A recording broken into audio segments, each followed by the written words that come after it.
Congress reached a bipartisan framework for its omnibus spending bill to fund the U.S. government through September 2023, just days before a deadline that would have triggered a shutdown. Yahoo Finance senior columnist Rick Newman is here with the details. Rick.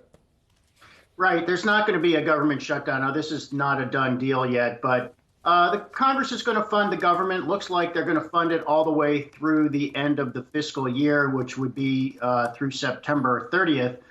So that means we're not going to have to worry, assuming this gets done, important caveat, we're not going to have to worry about a government shutdown anytime during the next, let's say, 9.5 months.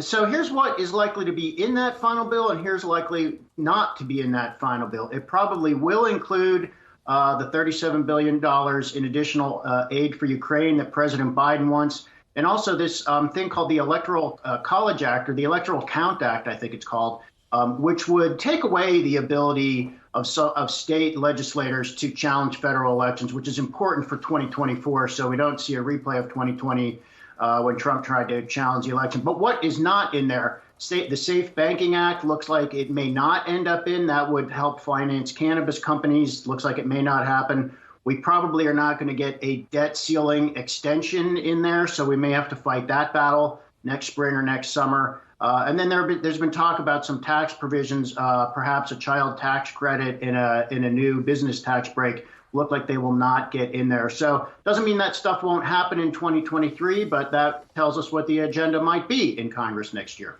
And what do we think is sort of most relevant for markets, or that investors need to pay attention to either in this bill or early 2023, what they should be zeroing in on?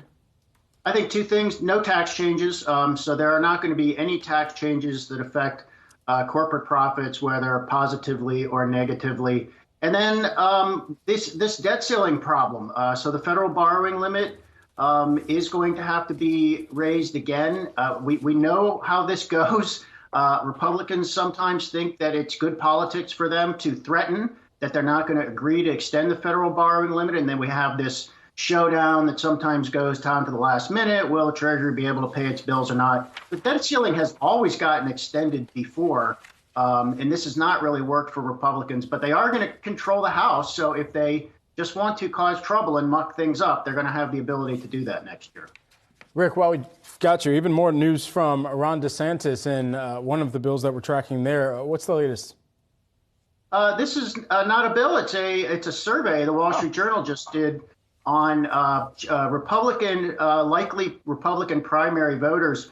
And DeSantis is polling way ahead of Donald Trump if he chooses to run in 2024. Now, they're trying to figure out who might get the Republican nomination, not necessarily who would win.